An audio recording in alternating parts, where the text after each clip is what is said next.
High school student Masamune Izumi leads a meticulously balanced life, deftly navigating his burgeoning career as a celebrated novelist while also tending to the needs of his withdrawn foster sister, Sajiri, who retreated from the world a year earlier. As Masamune's literary creations gain immense popularity and climb the charts, the demands of fame beckon him into the public spotlight alongside his enigmatic collaborator known only as Eromanga. One fateful day, Masamune chances upon a captivating livestream where Eromanga-sensei engages with a devoted audience, deftly sketching and chatting away. To his utter astonishment, Masamune unveils the true identity of Eromanga-sensei, none other than his reclusive foster sister, Sajiri. Sajiri's former classmate from junior high, Megami Jino, pays a visit to Masamune's residence with the hope of coaxing Sajiri back to school. Despite Megami's efforts, Sajiri adamantly refuses, prompting Masamune to eventually persuade Megami to depart. Later that evening, Masamune ventures to a nearby bookstore, where he encounters his friend Tomoe Takasago.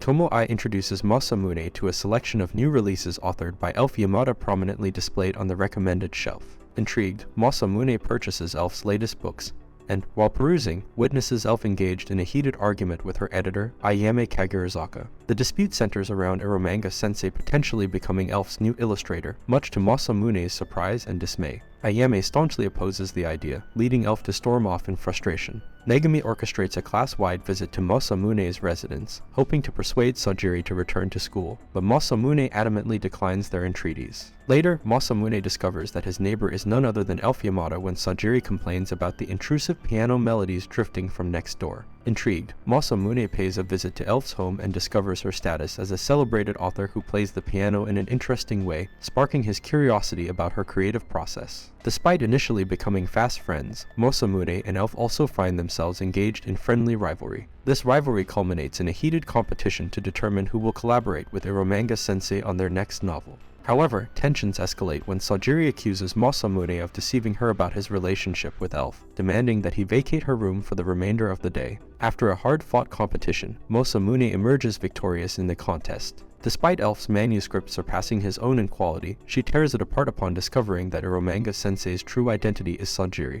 Overwhelmed with joy, Masamune bounds back home, leaping through Sajiri's bedroom window. There, they reconcile and dispel misunderstandings. Sajiri, previously anxious that Masamune sought to replace her with Elf, as his new illustrator, had isolated herself in her room. Immersed in watching battle scenes and meticulously studying weaponry to enhance her illustrations, she barricades herself away. Moved by Masamune's sincerity, he reveals his manuscript, a heartfelt story centered around her. Proposing to publish it as a book, they anticipate financial success. Touched by Masamune's gesture, Sajiri finally unlocks her door and steps out of her room for the first time. Sajiri confides in Masamune about her feelings for someone else, leaving him uncertain about her reaction to his own confession. Frustrated, Sajiri retreats to her drawing practice while Masamune receives a frantic call from Elf, who pleads for his help after her editor unexpectedly arrives to oversee her progress. In exchange for shelter, Elf teaches Masamune the art of crafting project proposals and even shows him Sajiri's drawings for inspiration, including a quirky moment involving revealing her panties. Inspired by Sajiri's artwork,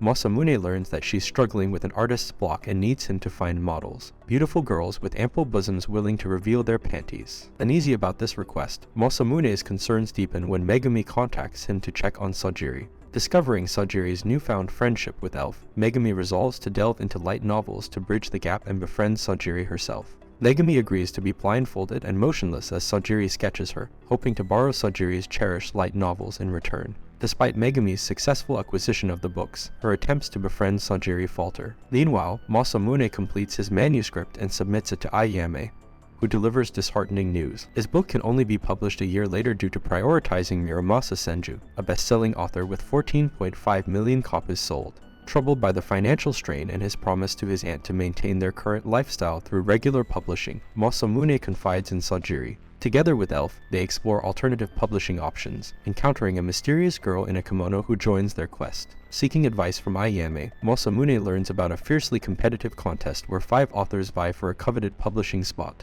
Eagerly signing up, Masamune is challenged by Muramasa, the kimono-clad girl, who vows to defeat him and shatter his aspirations. An impassioned Masamune proposes a high-stakes wager. The winner of the publishing spot can command anything of the loser, a challenge eagerly accepted by Muramasa. Masamune and Sajiri team up, with Masamune seeking Elf's aid to craft a concise short story under 60 pages, while Sajiri delves into her provocative artistry. With 4 days of intensive preparation, and only 2 days left until the deadline, Muramasa pays Masamune a visit, attempting to sway him into surrendering and writing novels exclusively for her, revealing her turbulent past. Muramasa confesses that she had never truly found any novel captivating until she read Masamune's work, which inspired her to craft a story that could enthrall her as well. Her dream was ignited when her first fan letter awarded her book an unprecedented score of 1 million out of 100, pushing her to strive for a masterpiece that could earn her the same accolade. Muramasa's determination to defeat Masamune stems from her disdain for his new romantic comedy series. In a defiant stand, Sajiri emerges and declares Masamune as her brother, refusing to let him go. Masamune firmly rejects Muramasa, who departs with a promise to best him. On the day of the competition, Muramasa is disqualified for exceeding the page limit in her manuscript, granting Masamune the victory. Muramasa confesses her love, but Masamune kindly declines. Later, Masamune receives a poignant letter from Muramasa along with her cherished notebook, praising his novel as the first to truly captivate her, awarding it a score of 1 million out of 100. Discovering Sajiri dressed in a yukata, Masamune realizes her desire to witness the fireworks while remaining in her sanctuary. He extends invitations to Elf, Muramasa, and Kunimitsu Shido, the third-place winner of the competition, for a post-celebration at his home. Following the gathering, the three authors venture out to enjoy the fireworks, but Masamune opts to stay by Sajiri's side in her room, watching the spectacle from the comfort of her sanctuary. During the gathering at Masamune's residence, Elf proposes an enticing getaway to Fery Island, a southern retreat owned by the prestigious Yamada family under the guise of a writing camp.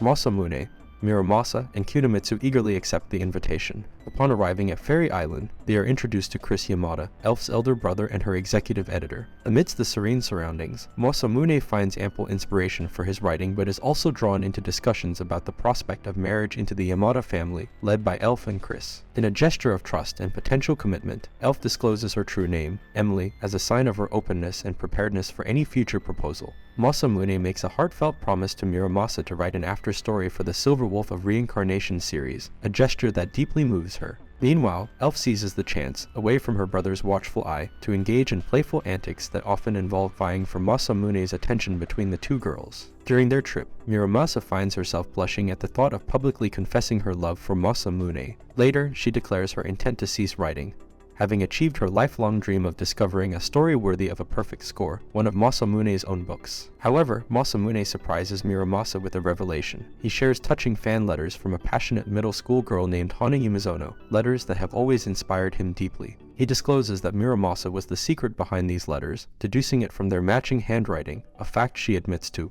Masamune encourages her not to stop pursuing dreams, suggesting she continue writing to fulfill new aspirations. Inspired by Masamune's words, Muramasa shifts her focus. Instead of giving up on writing, her next dream becomes clear: to nurture a romantic relationship with Masamune. Upon returning from their journey, Masamune embarks on a trip to Akihabara to attend the debut of their latest collaboration with Sajiri, conversing with her via VoIP along the way. As they travel, memories flood back. Masamune reflects on his early days, writing his first novel online as a way to cope after his mother's passing. A young Sajiri, then just 7 years old and an ardent fan of Masamune's work, secretly contributed illustrations to his series without revealing her identity. Their mutual inspiration led them to pursue their respective paths as writer and illustrator until Sajiri decided to withdraw from their interactions to focus on her professional growth. Arriving in Akihabara, Masamune feels apprehensive about how their new work will be received, only to be heartened when characters from Oremo pass by, praising their creation. Back home, Masamune is astonished to find Sajiri stepping out of her room, revealing her determination to train herself to eventually leave their home.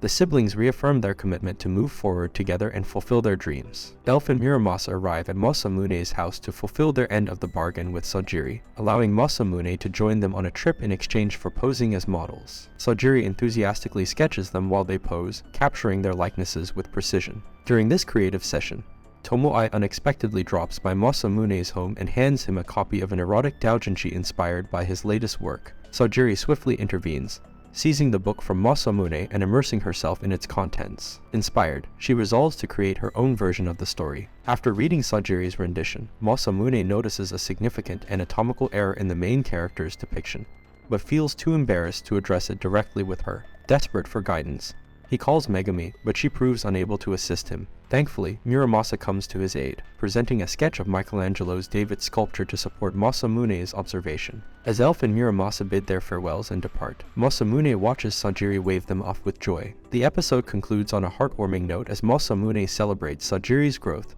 and determination. And this is all for this video. Make sure to subscribe if you enjoyed it, and I will see you in the next one.